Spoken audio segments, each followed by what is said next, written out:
Olá, irmãos, a paz de Cristo a todos vocês. Estamos começando aqui mais um programa review. Hoje sou eu, né? Hoje os apresentadores estão de férias e pediram para que eu apresentasse aqui o programa review. Eu estou muito feliz de estar apresentando esse programa. Digamos assim, um programa especial, porque hoje a gente tem o pastor Alex, está aqui com a gente. Ele trouxe a palavra no último sábado sobre essa série que a gente está pregando. Nós estamos numa série que chama Abertos para a Reforma, né? Uma menção à Reforma Protestante, né? Nesse mês que se comemora o dia da Reforma Protestante, a gente está refletindo sobre esse tema e temos tido muito boas reflexões assim do reino, da palavra. E a gente teve a oportunidade de ouvir o Alex falando sobre esse tema, né? Hoje falando sobre a graça, sola gratia, né? E com o tema em tempos de alta performance. Vamos lá, Alex, cumprimenta aí a igreja, os irmãos, cumprimenta o nosso público. Obrigado por estar aqui com a gente.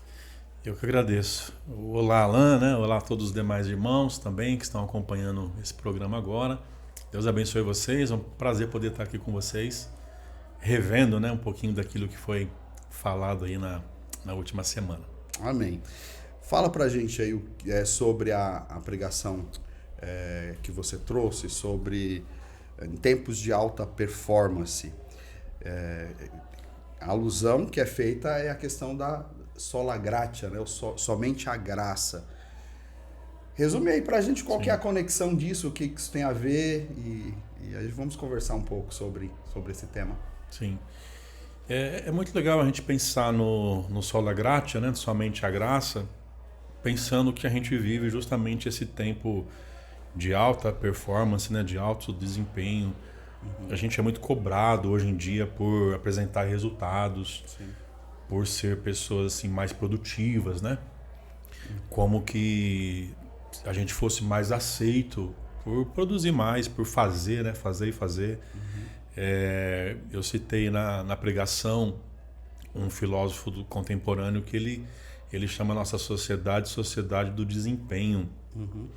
Uma sociedade, segundo ele, do cansaço, né? Cansada de tanto fazer, né? Fazer, fazer e fazer. E ele fala uma coisa assim que é bem contrastante, né, Alan? Que ele diz que, embora essa sociedade seja a sociedade do desempenho, ela acaba por produzir muitas pessoas fracassadas e depressivas também. Quer dizer que o desempenho não é a solução, né, para uma vida mais feliz, né? Não tem...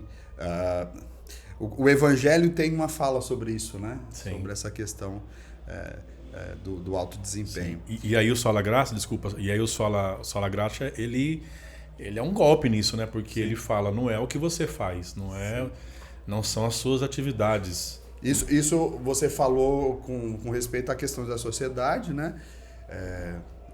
Isso é uma marca da sociedade moderna, contemporânea, sobre essa questão da alta performance. O que isso tem a ver com a igreja? Tem questão de alta performance na igreja também? Como que é isso? Essa mentalidade, né, do desempenho, ela por vezes acaba também chegando, né, dentro da igreja, ou a gente vai adquirindo, né, uma mentalidade assim na nossa vida cristã, achando que é o que a gente faz de alguma maneira que nos torna aceitos. Então Deus, ele me aceita ou ele me valoriza mais ou menos na medida daquilo que eu desempenho, na medida daquilo que eu faço.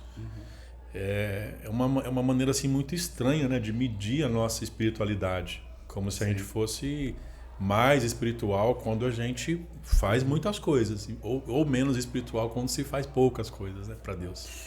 Olha, nessa série, desde o início a gente tem pensado assim, a Reforma Protestante, que acontece há 507 anos. 507. Né? Comemora agora dia 31 de outubro.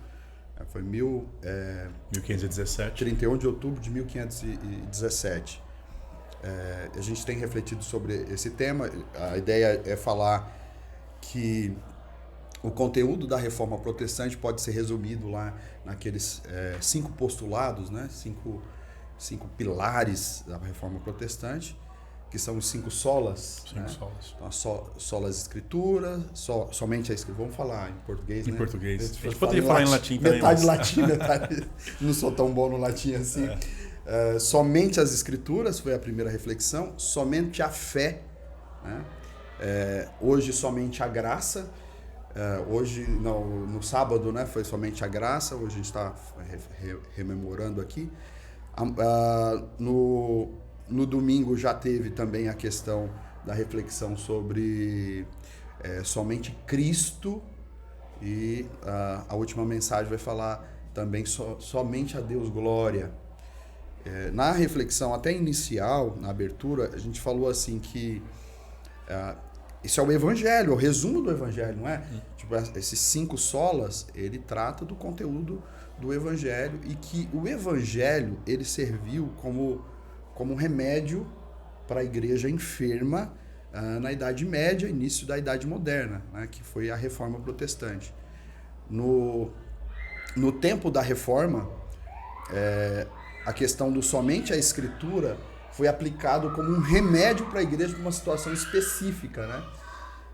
Que a gente tratou lá sobre no assunto, é que a Igreja Católica acreditava em outras fontes de autoridade para a salvação além da Bíblia, né? Então a Bíblia e mais o magistério, os bispos, né? A questão, por exemplo, do somente a fé, a igreja então pregava algumas coisas além, o acesso pelos santos, tinha outros meios que não era somente a fé. Da graça também havia uma questão de pela compra da salvação. E cada uma dos 5 solas é um remédio de Deus para aquele contexto, para aquela época, né? E que é interessante, você está acompanhando a série, eu sei que você está fazendo lá na igreja também de vocês, né? Uma série semelhante. A gente está propondo aqui que cada um desses 5 solas é tipo uma pílula de Deus, como um remédio de Deus. E que é tão grandioso assim que ele traz cura para outras doenças, né? Hoje, nós não temos os mesmos problemas da igreja, mas temos problemas e o evangelho é o mesmo. Então eu queria só que você comentasse assim sobre a graça, como a graça é cura de Deus para esse tempo, né? Acho que tem a ver com a auto-performance que você comentou, mas como que é atual essa ideia, né? De que a graça de Deus, o evangelho de Deus, ele é resposta, ele é remédio para uma igreja, digamos, pós-moderna, também precisando de uma reforma, precisa ser aberto para essa reforma, né? Então, como que a graça é remédio para esse tempo agora? Sim, eu achei muito legal a proposta da série, né? Pensando justamente nesses problemas, né, que a gente vive na nossa sociedade atual agora, porque pilares que foram de alguma maneira defendidos, né, há 507 anos atrás, eles também têm sido assim muito atuais para a gente. Claro. Pensando em tempo de relativismo. Eu te falei assim, é o evangelho. O evangelho ele não desatualiza, ele serve para esse tempo também. Sim. É legal pensar, tempo de relativismo, a gente continua tendo a Bíblia, né? Em tempos de desesperança, a gente continua tendo a fé. E essa mensagem da graça, pensando que a gente vive em tempos de alta performance, hoje é muito comum a gente ouvir assim, que nós somos imparáveis, né? Que nós temos nos desenvolvido na nossa cultura assim, como pessoas autossuficientes, gente que pode fazer o que quiser, né? Tá aí essa é a tônica do homem moderno, né? Sim. Se superar, mais que vencedor em tudo, campeão. Isso. A teologia... É empreendedor, né? Ninguém segura. A teologia coach tá aí para dizer isso, né? Sim. E o evangelho, ele não apresenta essa proposta pra gente. Sim. Então, o remédio do evangelho... Ele é dolorido, né, para quem pensa nesse sentido.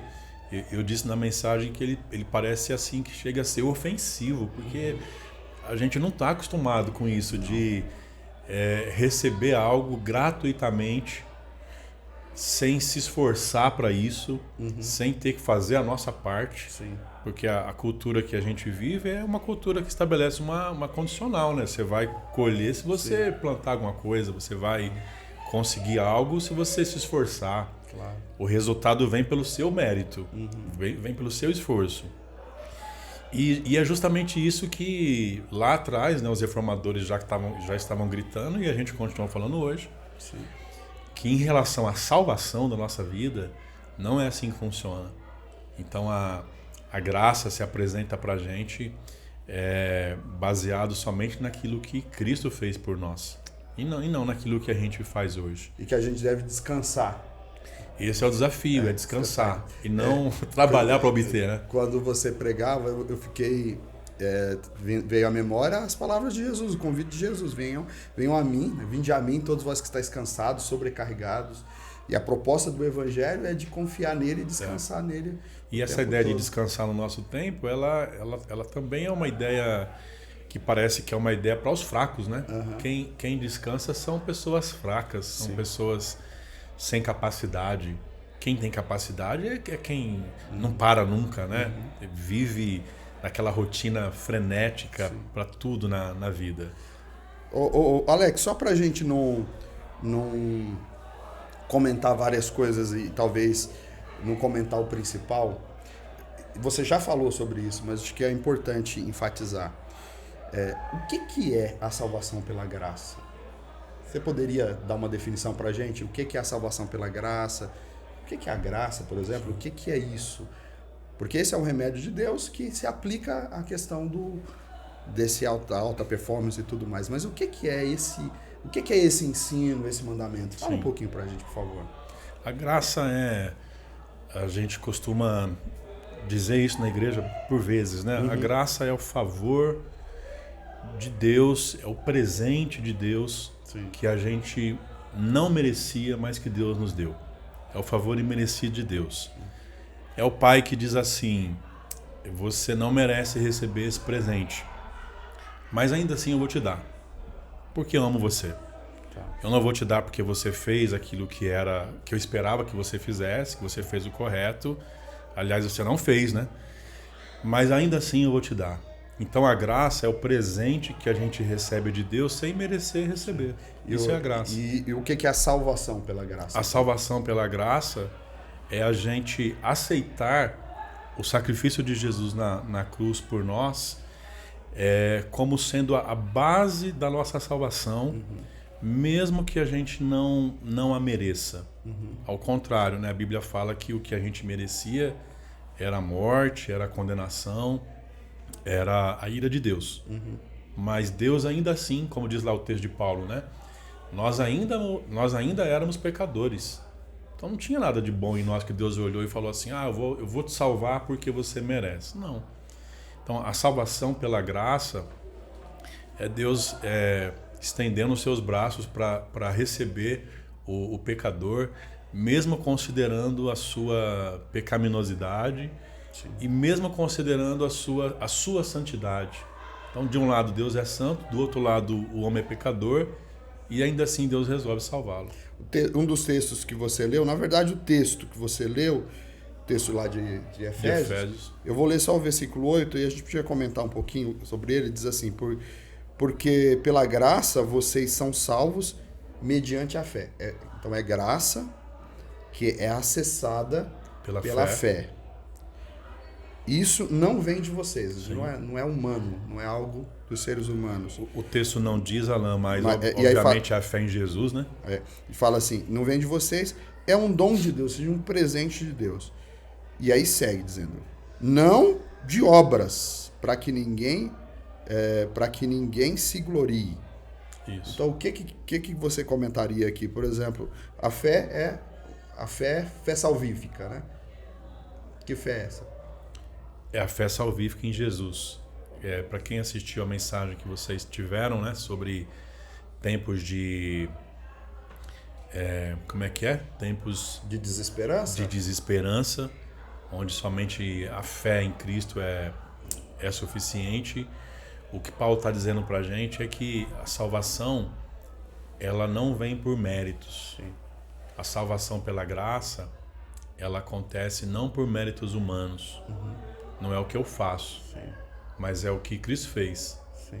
Não vem de vocês para que vocês não se gloriem. Sim. Imagine, né, se a salvação fosse por méritos. Mas não tem possibilidade de ser pelos méritos? Aqui fala, assim, é uma pergunta retórica, evidente, né? Porque aqui está afirmando que não é por meio de obras.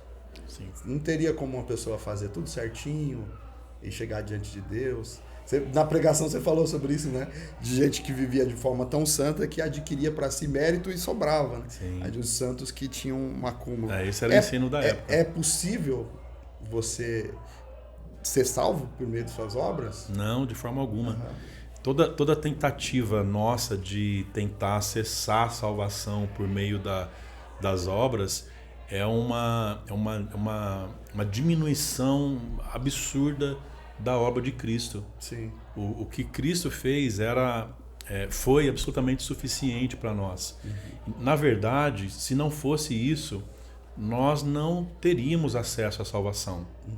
O ser humano por si só, ele não conseguiria alcançar a salvação. Eu explico essa questão da seguinte forma.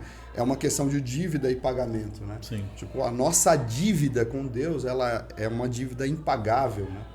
Uma dívida que tem uma parábola que Jesus conta, que é a parábola do como que é? Do patrão... Do servo infiel? Do iníquo, né? Sim. Eu esqueço o nome da parábola. Que era um homem que devia ao rei e ele vai, né? Pede lá e aí o rei fala o valor que ele devia, né? E é impagável. As contas de trilhões, digamos assim, no cálculo hoje, né? E aí ele sai dali, vê alguém que está devendo. O rei perdoa ele na parábola.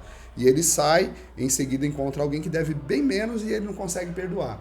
Essa parábola ela fala sobre perdão, né? Mas ali ela dá uma ideia, assim, uma pincelada do quão grande é a nossa dívida com Deus. Isso é uma dívida impagável. Não há nada que a gente possa fazer que pague essa dívida. E Jesus morreu na cruz para quitar a dívida, né? Sim. E essa é uma questão. Por outro lado, se a gente fosse pagar pelos nossos méritos, vamos dizer que cada boa ação que a gente fizesse tem um valor. Vamos dizer, não é que é sem valor, né? Só que cada ato bom que você fizer é 1 centavo, vamos dizer assim. Você faz 100 atos bons, é R$1. Aí, só que a sua dívida é de 1 trilhão.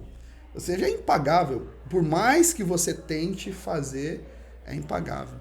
E por outro lado, a Bíblia fala que mesmo que nossas obras, por mais perfeitas que elas sejam, elas não passam de trapo, de imundícia, de sujeira, de uma coisa imunda diante da santidade. O padrão, né? O sarrafo com Deus é muito alto, né? Então não há nada, não tem como a gente deixar Deus com dívida com a gente, né?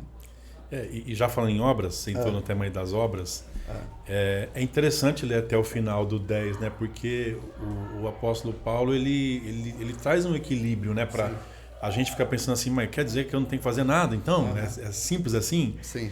Aí Paulo diz assim, não é tão simples assim.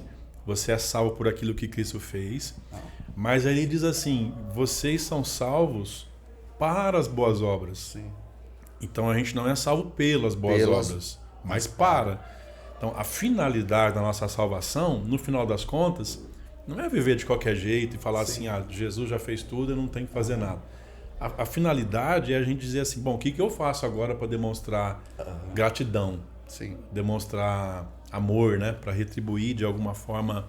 Para demonstrar, retribuir não, né? Demonstrar de alguma forma que eu vi amo. alguém falando sobre a graça, dizendo que a gente, como graça e as nossas obras diante de Deus, é como se fosse uma orquestra de iniciantes tocando pela primeira vez, sem ensaio, a 9ª Sinfonia de Beethoven.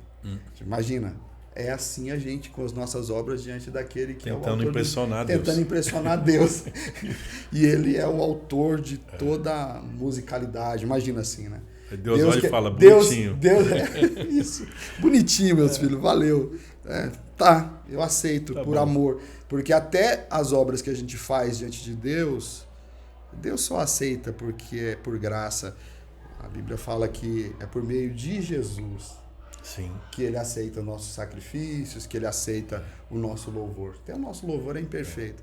Mas é bem isso. A nossa própria obediência, né, Alan?